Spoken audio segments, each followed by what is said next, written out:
Grades are not everything. You need to, even if you're having somewhere in the 99s, you will still not be able to get into the top colleges. Kids who were there in like 5, 6 years old, and even they were able to understand that because experimental teaching basically. He didn't cure cancer, but he still got into Ivy League. Harvard admit without perfect grades. This is a success story of a student who cracked the code. I am reacting to an interview with a student who proved that your narrative is actually more powerful than your grades. It's the journey of Ashmit Singh, who got admitted into Harvard University. And if you think you need to be some crazy achiever to get into an Ivy League, you need to hear this. Hello everyone, I am Rachit Agarwal, co-founder of Admit Card and the Big League, and I am creating a series of video interviewing the student who cracked the Ivy League universities, and I want to share what worked for them in this journey. So if you are someone who is aiming for Ivy League university, do subscribe this channel to stay updated with latest videos. Now if you think you need to be some crazy achiever to get into an Ivy League, you need to hear this. Let's break down the strategy behind his success. Not one of those crazy cancer researching or world hunger solving person. I am not one of those crazy cancer researching or world hunger solving person. I realized that computer science wasn't for me. Like I couldn't sit for a lot of hours coding and everything. And at that point, I was taking part in a competition. It was this competition called John Locke essay competition, in which I wrote on the subject of psychology. I wrote psychology because psychology is somewhat said to be a science and a humanities thing. And at that point, I was thinking of applying for science. So I was like, even if I write about psychology in my application, it will look good. But when I wrote about that particular topic, it hit me so good that I was much more inclined towards this. This was my calling. Stop right there. This is a massive takeaway. Many students feel trapped in their high school stream. Don't stick to a subject because you started it. If your interest shifts, use high impact triggers like the John Locke essay competition Ashmit mentioned to validate that change. I did things that I genuinely enjoyed, and I did them to a level that a lot of people weren't able to compete at. So I got that extra opportunity, and I think that's what's shown in my application. Like I was part of the school immune society. I was the secretary general. I was the head of the immune society. I was the head of the debate club.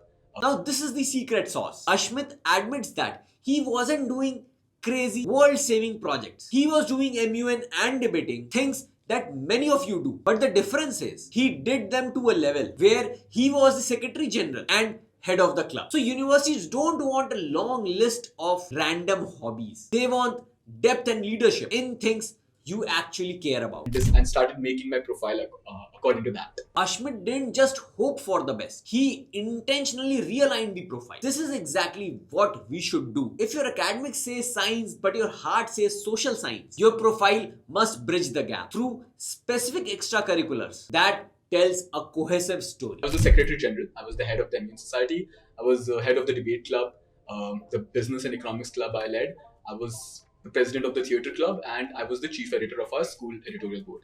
I was also involved in our schools. I was the captain of our school's hockey team and a school prefect. So school prefect, like the council member, yeah. So I had a lot of involvement outside classes. Like I would say, a majority of my time in school was outside classes than inside them. Look at that list: theatre, editorial board, sports, and student government. These are not just the list of hobbies. It's a demonstration of multifaceted leadership. By leading in 3 different areas, arts, sports, and journalism, Ashmit showed that he could contribute to any community on campus. Grades are not everything. You need to, even if you're having somewhere in the 99s, you will still not be able to get into the top colleges if you're just focusing on your grades.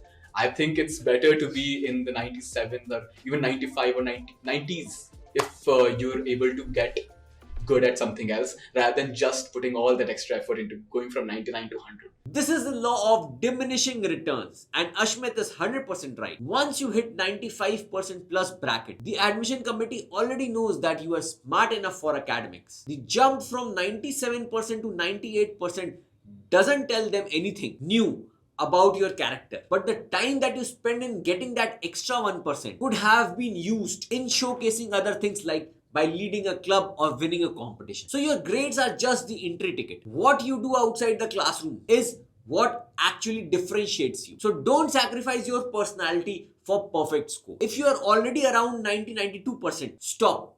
Use that extra energy and time building something meaningful that can make a much bigger difference. A lot of my teachers would also be testament to that. Notice he mentions his teachers. This is a subtle nod to the power of a strong letter of recommendation. When your teachers see you leading outside the class, they write about your character and not just about your test scores. Everyone goes to teach as volunteers and everything, but the difference between our project and the others was that we weren't focusing on teaching the things they learned at school, or for much more social things. Like, we talked about the dangers of the hygiene, because a lot of people among like the people that we were targeting, they had some problems with hygiene. We talked about menstrual health. We talked about we also talked about science, but the things we were teaching in science were much above their level. But we taught it in a way that they understood, because we taught through experiments. Stop thinking that volunteering at an NGO for 2 weeks will get you into Harvard. Admission committee sees right through it. What Ashmit did is brilliant. He addressed social gaps like hygiene. This shows empathy and strategic thinking. Find what you're good at, find your niche. It could be, like for me, it was definitely public speaking. I was into MU and debate, my podcast, theater, everything you could find that I was into public speaking. There are a lot of people who are not into speaking, they're much better at writing. So, like, I knew a senior who, is now getting an internship with LA Times, and she had an entire profile built around her writing abilities, which are amazing.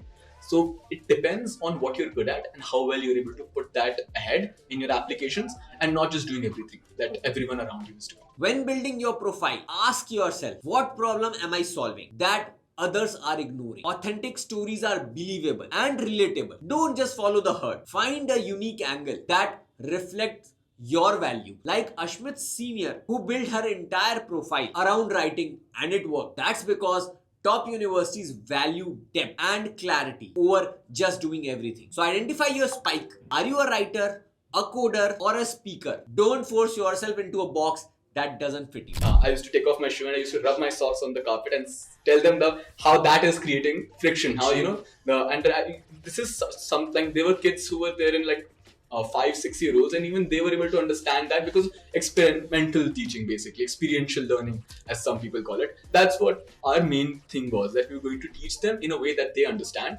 and that made it available for every age level, because the kids at such NGOs are not only 10th graders or 11th graders. They're from all age group and they're all studying together. So you need to have something that all of them can understand. I love this. He's using experiential learning. This is exactly what we advocate. Moving from knowledge accumulation to skill application. By using a sock to explain friction, he is showing that he can take a complex idea and make it easy to understand. And that's a key trait that top universities are looking for. So in your application, you can't say you are smart, but can definitely show how you solve problems creatively. We ended up expanding to 6 different localities, teaching I think about 250-300 kids.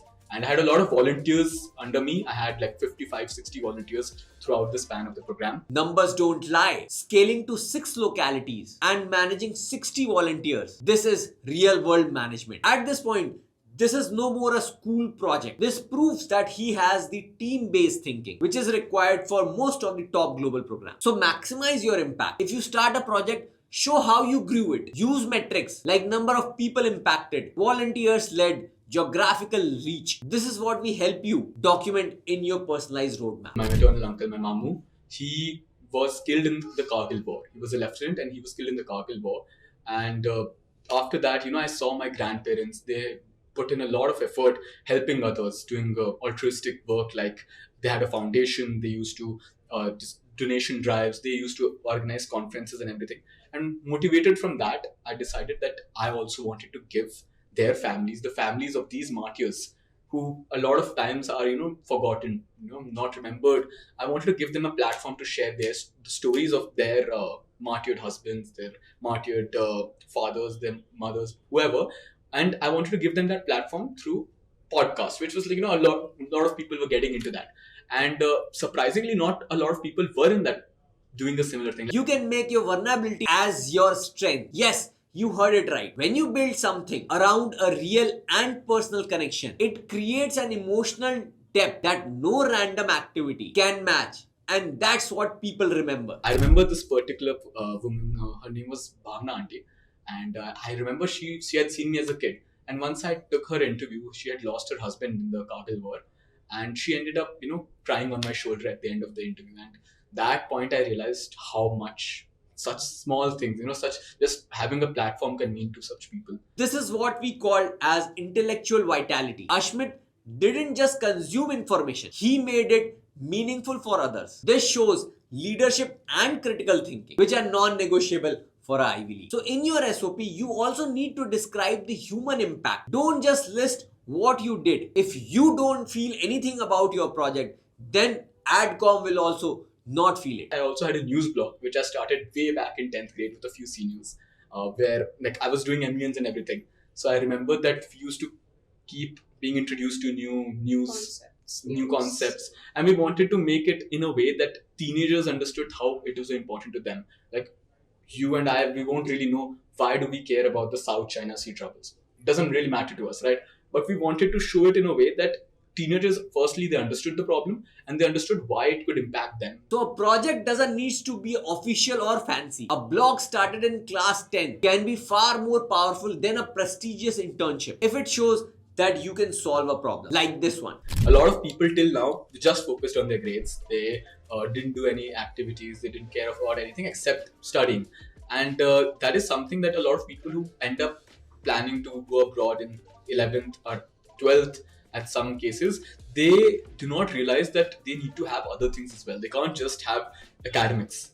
And that is the difference between Indian and foreign education. Mostly that they don't care if you have a 90 or a 99. They care if you have a 90 and a solid background in something you're interested in, or a 99 and nothing else. They care about your personality. They care how you have developed over the years. And that is something that I really liked about the foreign, the Harvard and the Stanfords, how they look at their application. Well-rounded application, as they say. In India, that isn't really the case, except in a few private colleges which have started doing the same thing recently. Yeah. He is absolutely right. The grades only era is fading away. Whether you are applying to Harvard University or top Indian universities, the focus is gradually shifting towards the student persona. You need a personalized roadmap that balances academic excellence with depth and authentic impact. I was thinking of taking up science next year and going down the same JEE route. But I realized when I talked to him that is what I wanted to do.